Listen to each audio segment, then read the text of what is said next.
Hello and welcome. I'm Rachel Gilkey, Director of Programming and Education at Irish Arts Centre. We are excited to gather 18 poets, artists, and members of the community from both sides of the Atlantic for our 12th annual PoetryFest, and this, our favorite Irish poem celebration, which always launches the weekend. Of course, a weekend like this, coming after a week like this, with an uncertain election in the States and an uncertain future, is significant because it points to the vital role the arts and artists play, whether to provide a new access point, whether to work as a salve in order to calm, or as the fuel for the fire, or a moment of clarity to shift one's vision. The actual readings have been pre-recorded in the days leading up to the festival, and through the years, poem choices and commentary from the readers, though most often personal, have played a role in capturing where we are collectively in that moment. The same goes for today.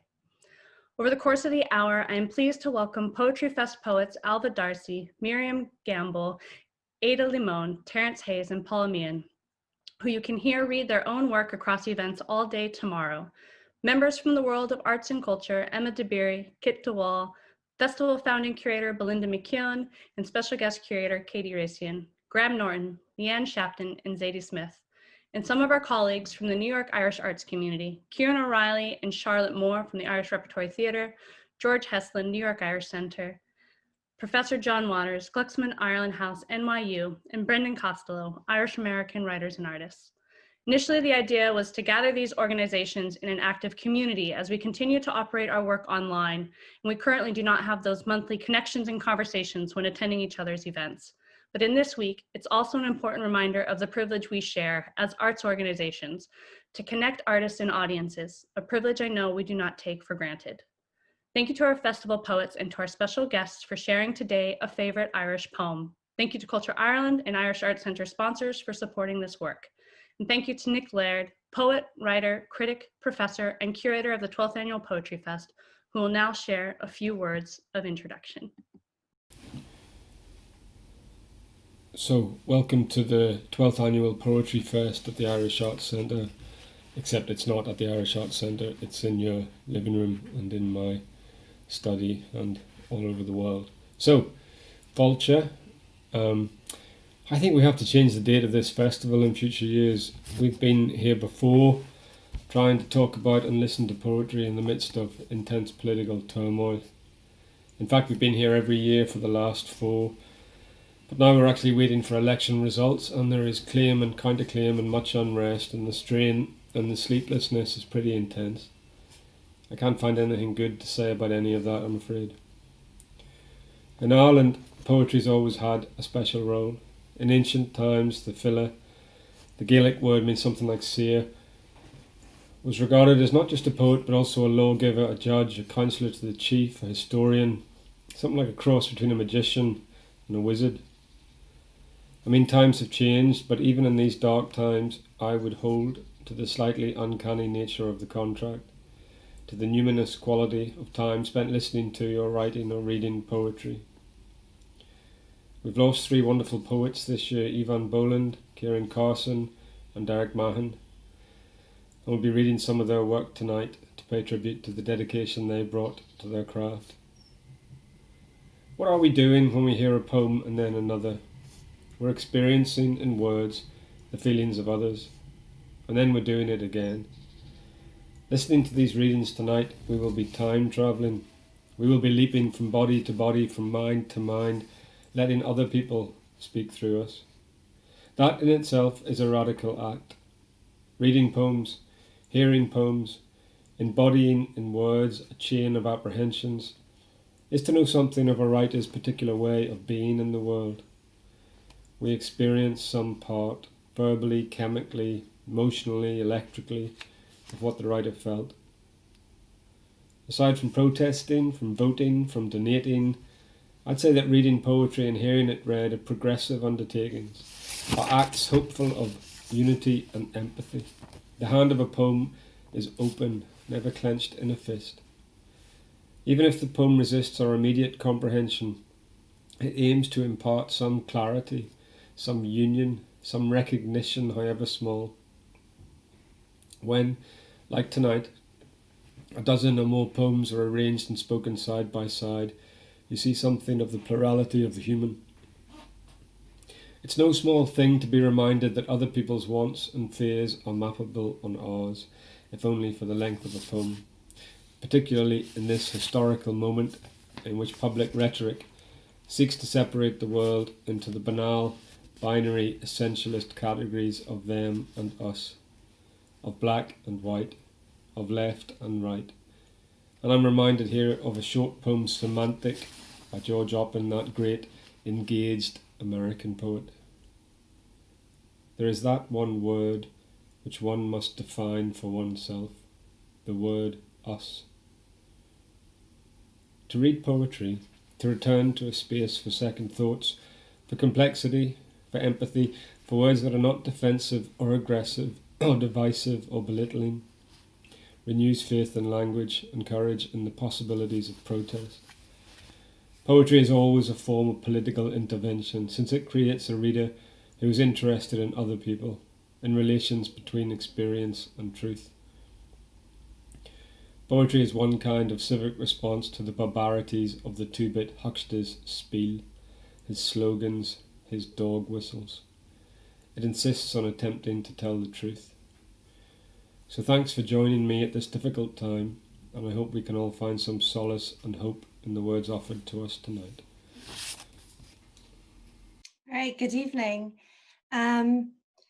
I'm ridiculously nervous for being in my own sitting room. It's fireworks night here, so I should start by apologizing in advance if anything explodes. And I've chosen a slightly explosive poem, which is Volcanoes by Colette Bryce. And I love this poem, I suppose, for two reasons, a smaller one and a bigger one. And the small reason is that the poem describes something that I very much love to do and look forward to doing once lockdown is over here, which is to go up the mountains with a small child, in my case, my son, my 8-year-old, to somewhere very, very dark and lie down and look at the stars and have the child explain the universe to me. And I think the larger reason is because when you do lie around and look at the stars for a while, at first you have the idea that you're looking out of the human world and you're looking out at this vast universe beyond us. But the longer you look, the more you realize that what you're seeing is just more of us, that our detritus is up there too. So I'm always looking for poetry that can kind of grasp the enormity of that situation. And I think this is a poem that does, that opens out to the hugeness of the situation that we're in, but doesn't leave us out there, brings us back to ourselves. So this is Volcanoes.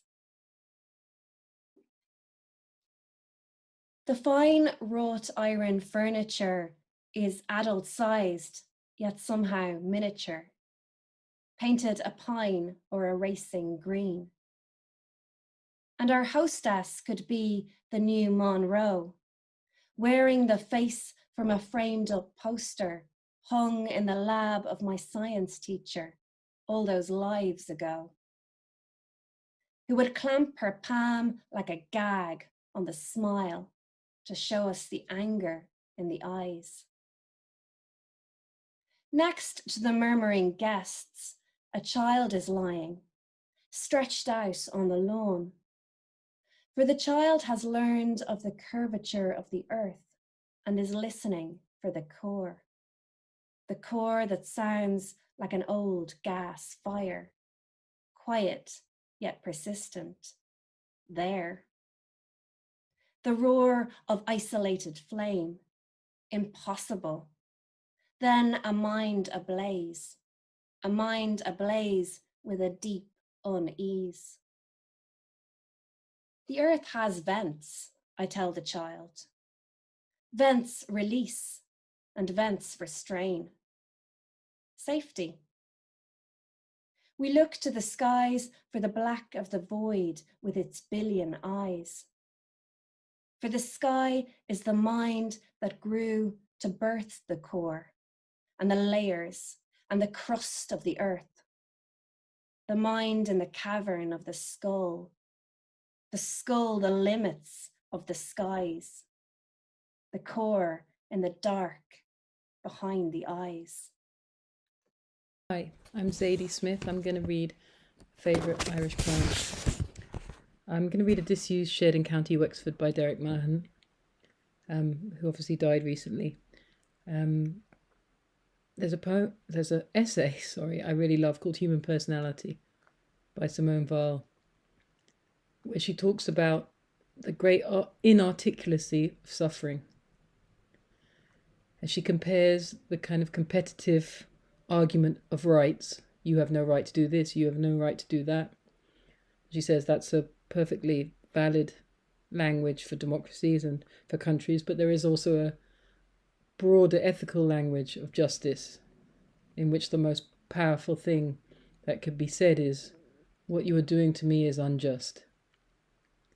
It's an essay about the lack of justice and the inarticulacy of those who truly suffer. And to me, this poem is about that. Even now, there are places where a thought might grow. Peruvian mines worked out and abandoned to a slow clock of condensation, an echo trapped forever, and the flutter of wildflowers in the lift shaft. Indian compounds where the wind dances and a door bangs with diminished confidence, lime crevices behind rippling rain barrels. Dog corners for bone burials, and in a disused shed in County Wexford. Deep in the grounds of a burnt-out hotel, among the bathtubs and the wash basins, 1,000 mushrooms crowd to a keyhole. This is the one star in their firmament, or frames a star within a star. What should they do there but desire? So many days beyond the rhododendrons, with the world waltzing in its bowl of cloud, they have learnt patience and silence, listening to the rooks querulous in the high wood. They have been waiting for us in a furtor of vegetable sweat since Civil War days, since the gravel-crunching, interminable departure of the expropriated mycologist. He never came back. And light, since then, is a keyhole rusting gently after rain. Spiders have spun, flies dusted to mildew. And once a day perhaps they've heard something, a trickle of masonry, a shout from the blue, or a lorry changing gear at the end of the lane. There have been deaths, the pale flesh flaking into the earth that nourished it, and nightmares, born of these, and the grim dominion of stale air and rank moisture. Those nearest the door grow strong. Elbow room, elbow room.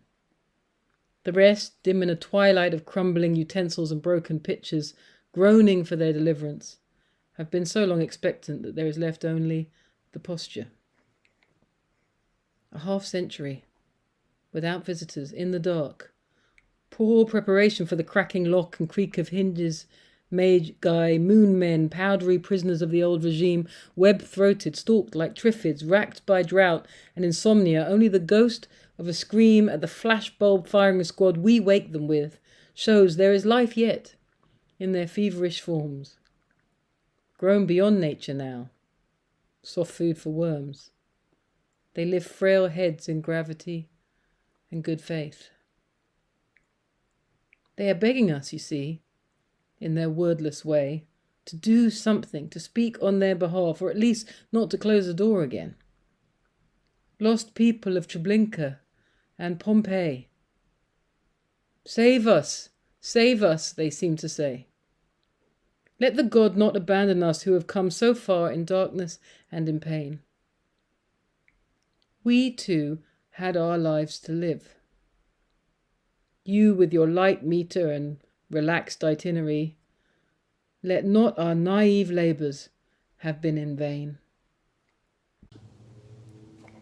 Hi, I am reading a poem by Yvonne Boland, who I greatly admire, and I had the pleasure of hearing her read this poem numerous times throughout my life, and probably 4 or 5 times. And it has always stuck with me, and it's one of my favorites. So thank you for giving me the opportunity to share it here with you all today. Heroic. Sex and history and skin and bone and the oppression of Sunday afternoon Bells called the faithful to devotion. I was still at school and on my own, and walked and sheltered from the rain. The patriot was made of drenched stone. His lips were still speaking. The gun he held had just killed someone. I looked up. I looked at him again. He stared past me without recognition.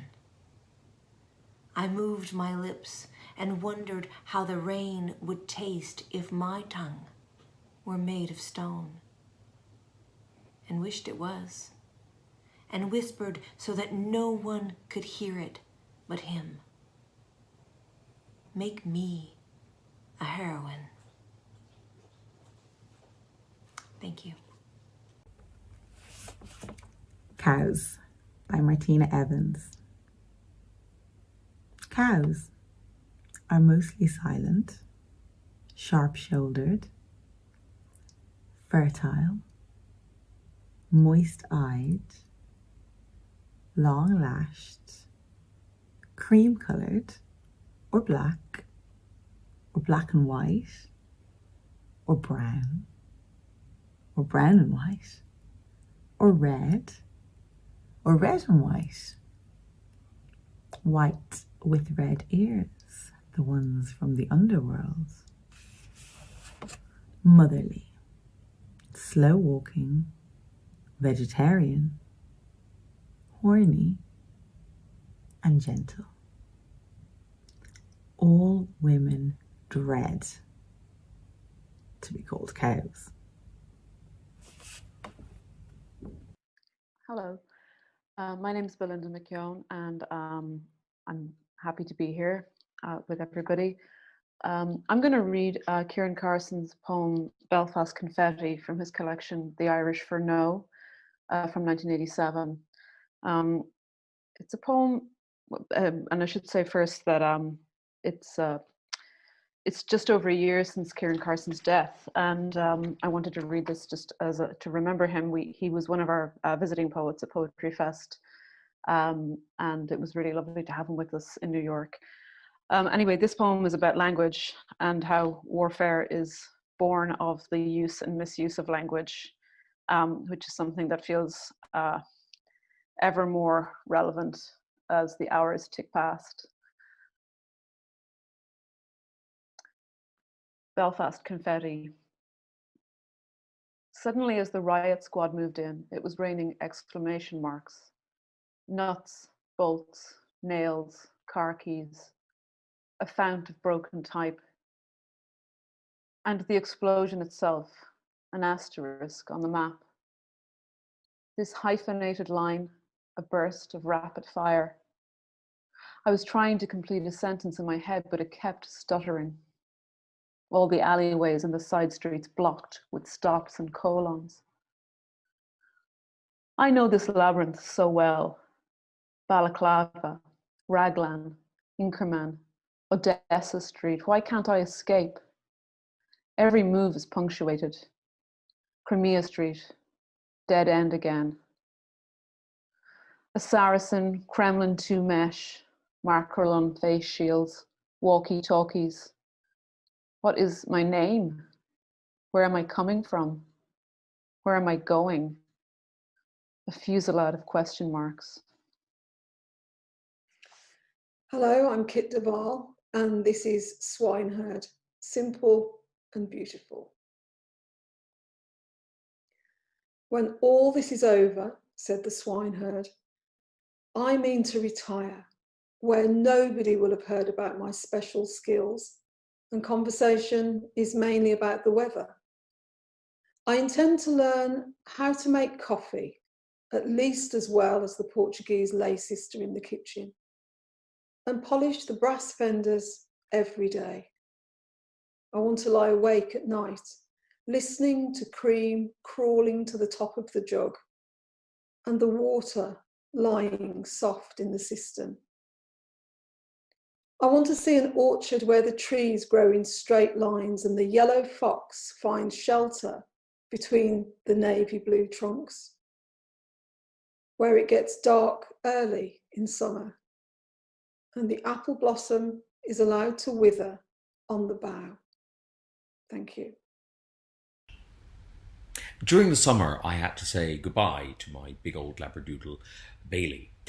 Well, when I say goodbye, I mean he died. He didn't move to a different house. He's dead. I said goodbye to the vets. But when that happened, I came across this poem by Seamus Heaney, and I really liked it.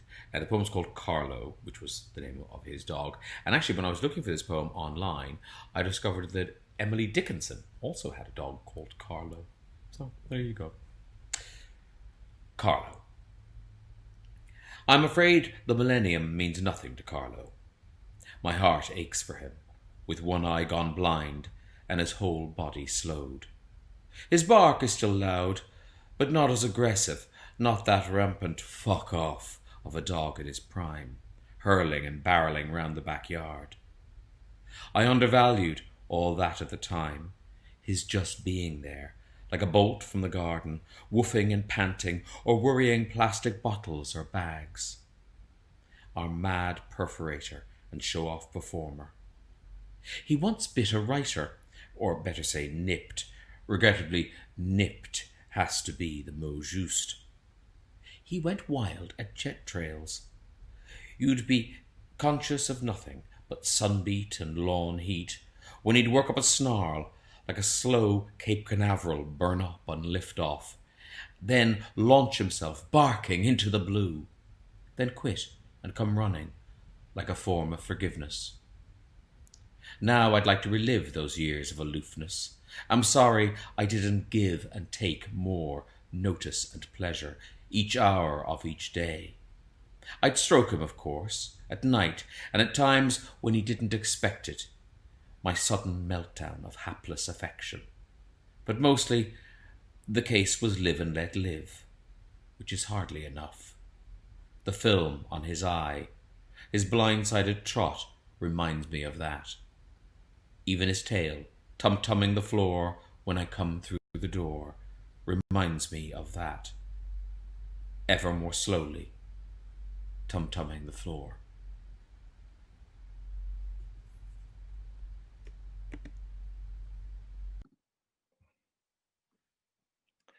Afterlives by Derek Mann for James Simmons. I wake in a dark flat to the soft roar of the world. Pigeons neck on the white roofs as I draw the curtains and look out over London, rain fresh in the morning light. This is our element, the bright reason on which we rely for the long-term solutions. The orators yap and guns go off in a back street, but the faith doesn't die. That in our time, these things will amaze the literate children in their non-sectarian schools, and the dark places be ablaze with love and poetry when the power of good prevails. What middle-class shits we are to imagine for 1 second that our privileged ideals are divine wisdom and the dim forms that kneel at noon in the city, not ourselves. I'm going home by sea for the first time in years. Somebody thumbs a guitar on the dark deck while a gull dreams at the masthead. The moon-splashed waves exult. Dawn, the ship trembles, turns in a wide arc to back, shuddering up the gray laugh, past lightship and buoy, slipway and dry dock, where a naked bulb burns. And I step ashore in the fine rain to a city so changed by 5 years of war I scarcely recognize the places I grew up in, the faces that try to explain. But the hills are the same, gray-blue above Belfast. Perhaps if I'd stayed behind and lived it bomb by bomb, I might have grown up at last and learned what is meant by home. Hello, I'm Brendan Costello Jr. I teach creative writing at the City College of New York, and I'm also the Vice President of Irish American Writers and Artists. You can find out more about our group at iamwa.org. And I'm pleased to be joining you today for PoetryFest. One of my favorite Irish poems is The Second Coming by William Butler Yeats. It may seem a little bit on the nose in these times, or a bit of a cliche, the Danny boy of apocalyptic foreboding poetry, but I hope that you'll indulge me. This month, November 2020, marks the 100th anniversary of the publication of A Second Coming. Yeats wrote it at a time of many great upheavals, including the revolutions in Russia and, of course, Ireland, the aftermath of World War I, and the global flu pandemic that had ravaged the world the year previous. All of those things, combined with Yeats's fascination with occult and esoteric philosophical experiments, make the notion of a poem about the end of the world seem logical, more like news than literature, which Ezra Pound said was news that stays news. Supposedly, in the months following the 2016 US election, The Second Coming was quoted in print more than it had been in the previous 30 years. Perhaps it has come to mind for some of us more than once in 2020. And really, why not?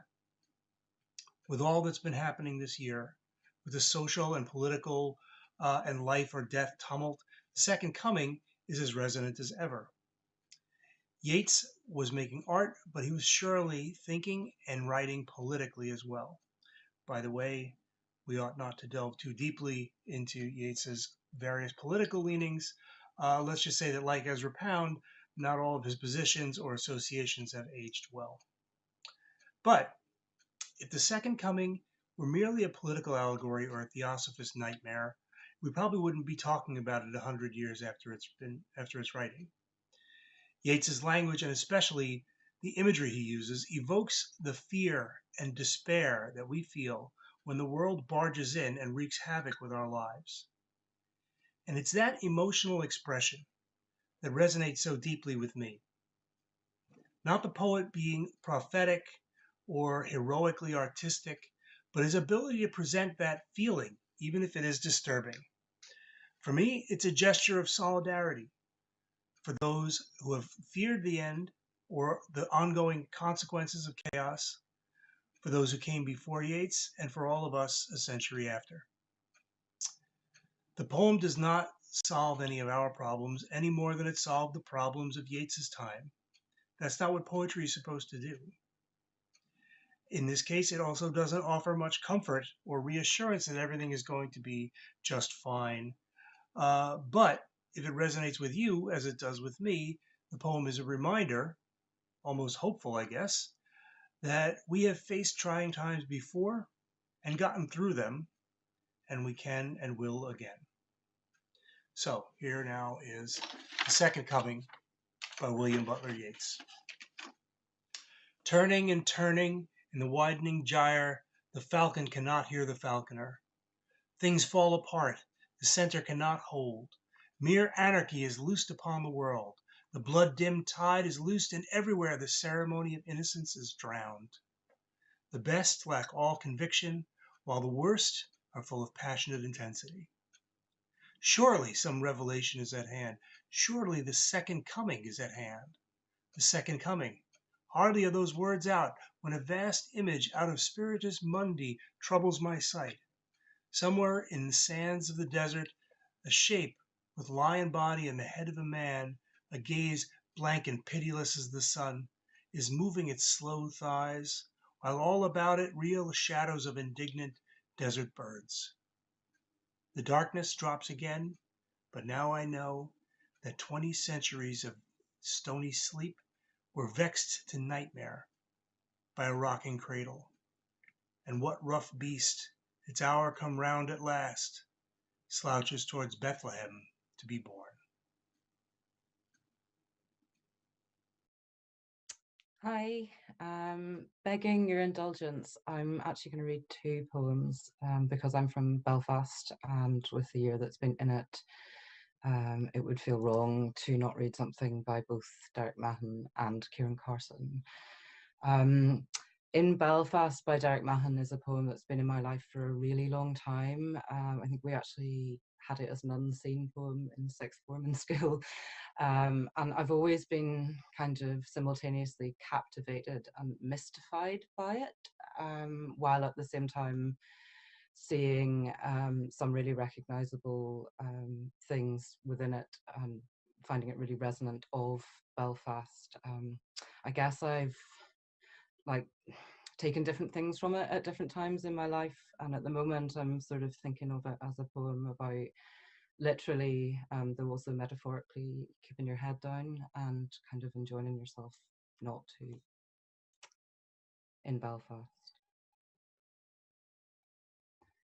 Walking among my own this windy morning, in a tide of sunlight between shower and shower, I resume my old conspiracy with the wet stone and the unwieldy images of the squinting heart.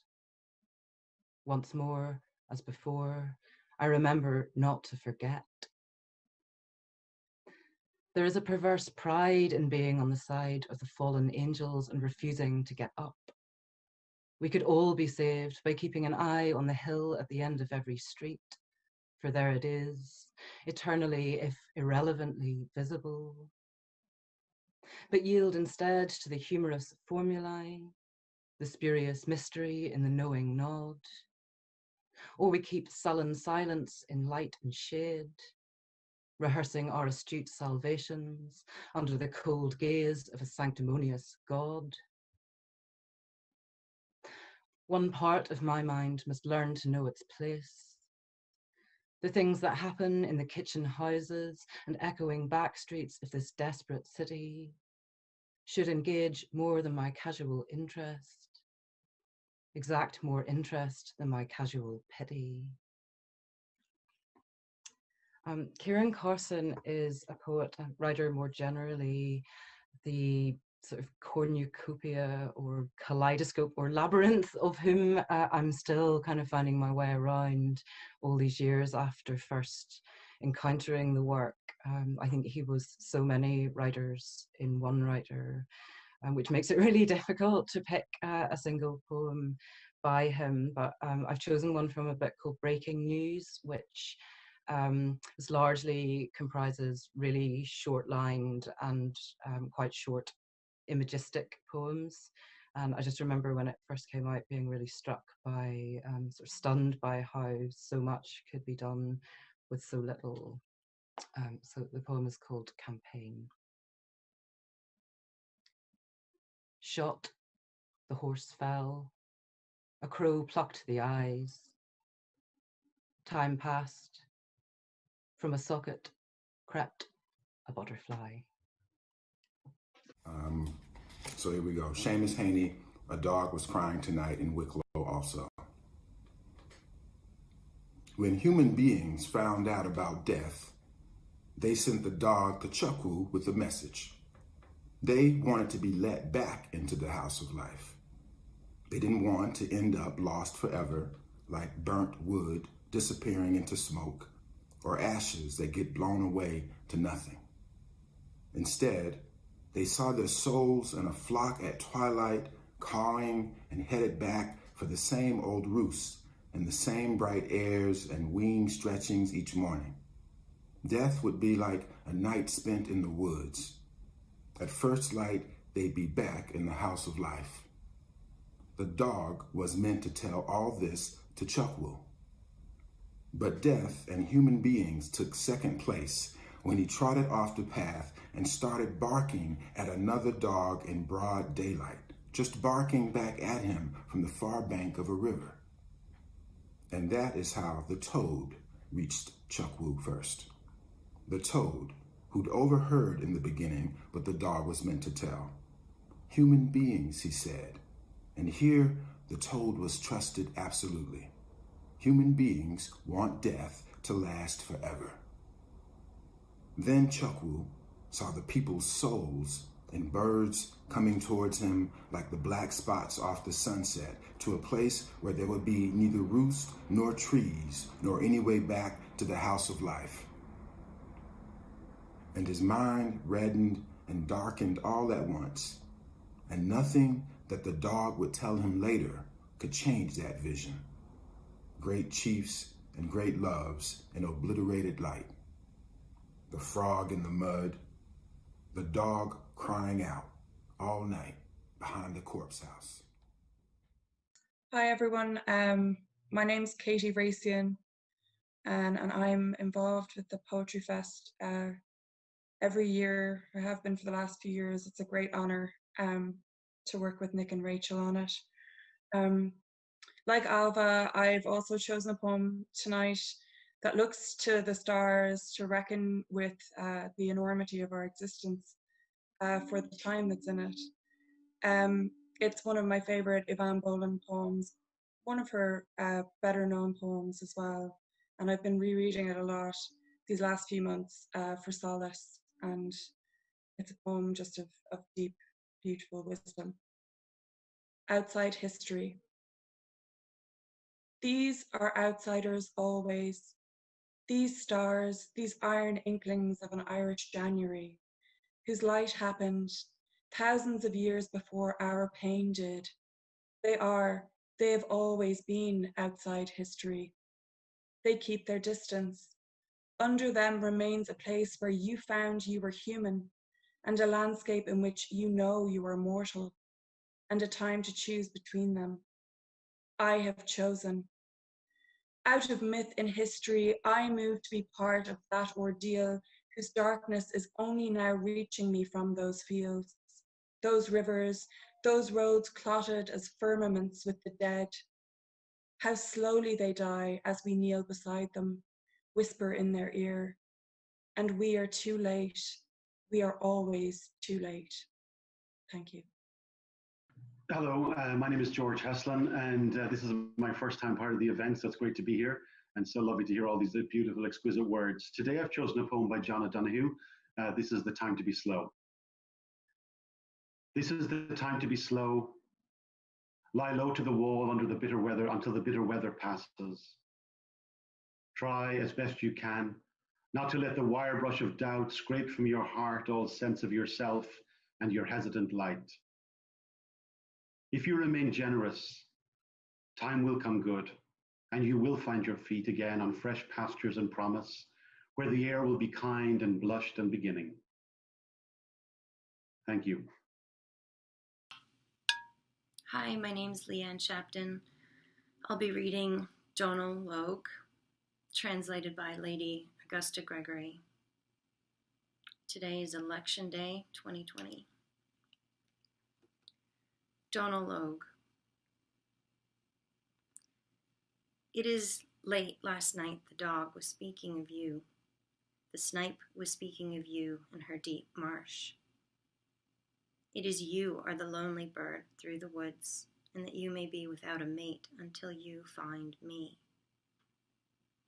You promised me, and you said a lie to me, that you would be before me where the sheep are flocked. I gave a whistle and 300 cries to you, and I found nothing there but a bleating lamb. You promised me a thing that was hard for you, a ship of gold under a silver mast, 12 towns with a market in all of them and a fine white court by the side of the sea. You promised me a thing that is not possible, that you would give me gloves of the skin of a fish, that you would give me shoes of the skin of a bird, and a suit of the dearest silk in Ireland. When I go by myself to the well of loneliness, I sit down and I go through my trouble. When I see the world and do not see my boy, he that has an amber shade in his hair. It was on that Sunday I gave my love to you, the Sunday that is last before Easter Sunday, and myself on my knees reading the Passion and my 2 eyes giving love to you forever. My mother said to me not to be talking with you today or tomorrow or on the Sunday. It was a bad time she took for telling me that. It was shutting the door after the house was robbed. My heart is as black as the blackness of the sloe, or as the black coal that is on the smith's forge, or as the sole of a shoe left in white halls. It was you that put that darkness over my life. You have taken the east from me. You have taken the west from me. You have taken what is before me and what is behind me. You have taken the moon. You have taken the sun from me. And my fear is great that you have taken God from me. Hello, everyone. My name is John Waters. I'm a professor at NYU, New York University. Today I was hoping to read a poem. Well, I'm going to read a poem by Derek Mann. I had the experience of reading a poem that Nick Laird will read shortly to you, to my mother hours before she passed away this past weekend. And so Derek's been on my mind a lot, obviously, since he passed away this year. And I'm going to read a poem of his called Courtyards in Delft. It's an ekphrastic poem based on a painting by Pieter de Hooch from 1559. And it has all of Derek's exquisite arrangement of visual detail and exact sound patterns. It's a treat to teach this poem. I disagreed with Derek's decision to cut the final stanza of the poem, so I read it from this beautiful edition of Wake Forest Press volume, The Hunt by Night. Courtyards in Delft. Oblique light on the trite, on brick and tile, immaculate masonry, and everywhere that water tap, that broom and wooden pail to keep it so. House proud, the wives of artisans pursue their thrifty lives among scrubbed yards, modest but adequate. Foliage is sparse and clings. No breeze ruffles the trim composure of those trees. No spinet playing emblematic of the harmonies and disharmonies of love. No lewd fish, no fruit, no wide-eyed bird, about to fly its cage while a virgin listens to her seducer, mars the chaste precision of the thing and the thing made. Nothing is random, nothing goes to waste. We miss the dirty dog, the fiery gin.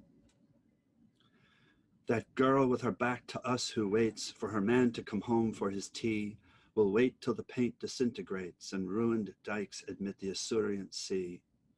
Yet this is life too, and the cracked outhouse door a verifiable fact, as vividly mnemonic as the sunlit railings that front the houses opposite. I lived there as a boy and know the coal glittering in its shed, late afternoon lambency informing the deal table, the ceiling cradled in a radiant spoon.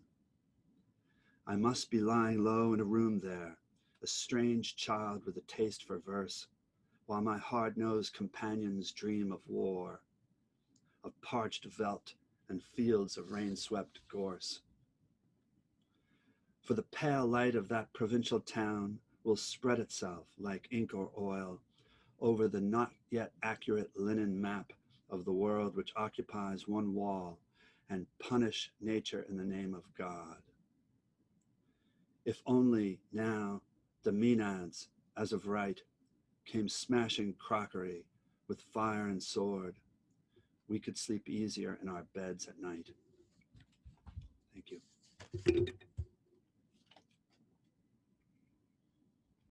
Hi everyone, I'm here in Dublin and I'm delighted to be talking to you, and thanks for all the beautiful lyrics, song poems I've heard today, especially from my friends who have departed. So I'm going to read a poem by Moya Cannon, a contemporary poet from Ulster, proud Ulster woman in the northwest, the far northwest of Ireland. And it's dedicated to those two amazing song carriers, Mairead and Trina Nigonal. And it's prefaced by a remark of Frank Hart. Frank Hart is a Dubliner who collected thousands, tens of thousands of songs, especially of songs of workers, songs of women. And he says, and frequently said, those in power write the histories, those who suffer write the songs. So this poem, Moya has told us, has two main sources of inspiration. Trina Ní Dhomhnall's grandmother, who, when the migrant workers, the boys and girls, were heading from Donegal to work the herring and to work the farms in Scotland, she would say, if you come home, bring me back a song.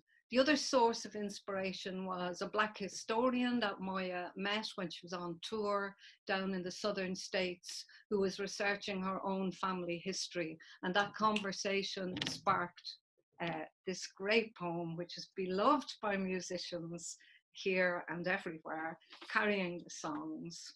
And I can't let the opportunity pass without saying one of the great song carriers who took the songs of our emigrants and gave them back to us as kids growing up in Dublin, Mr. Bob Dylan, your own great Nobel laureate. So, Carrying the Songs. It was always those with little else to carry who carried the songs to Babylon, to the Mississippi.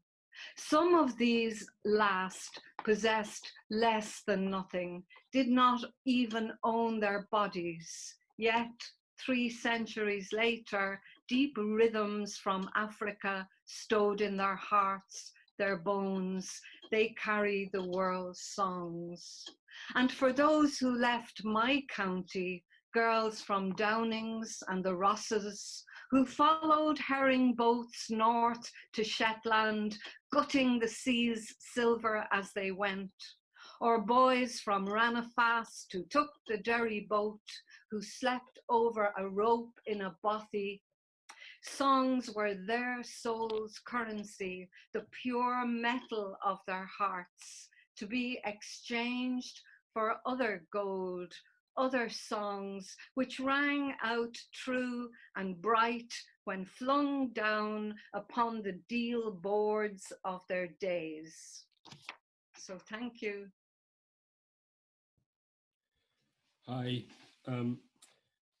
John, I'm so sorry about your mother there. I'd heard from Jo Quinn she was sick. I'm sorry that's happened. So thank you all for reading those amazing poems, and thanks to all our special guests for giving up their time this afternoon and doing that. It's been a terrible year for Irish poetry, to lose Ciaran and Ivan and Derek. But as we've seen the poems endure, I'm going to read Derek Mann's Everything is Going to Be All Right, which is maybe a bit too optimistic for the times, but we have our prayers and our invocations. Before I do that, let me just say again an enormous thank you to everyone at the Irish Arts Centre, to Vivian Fong for marketing, to Max Smith for all the techie stuff, and to the indefatigable Rachel Gilkey, who gets it all done perfectly. Thank you, Rachel. Thanks also to our wonderful poets who will be reading for us, Ailbhe Darcy, Ada Limón, Miriam Gamble, Paula Meehan and Terrance Hayes. So do come back and see their readings. And I'll finish now with Everything is Going to Be All Right. How should I not be glad to contemplate the clouds clearing beyond the dormer window and a high tide reflected on the ceiling? There will be dying. There will be dying. There's no need to go into that. The poems flow from the hand unbidden, and the hidden source is the watchful heart. The sun rises in spite of everything, and the far cities are beautiful and bright. I lie here in a riot of sunlight, watching the day break and the clouds flying. Everything is going to be all right. Thanks very much.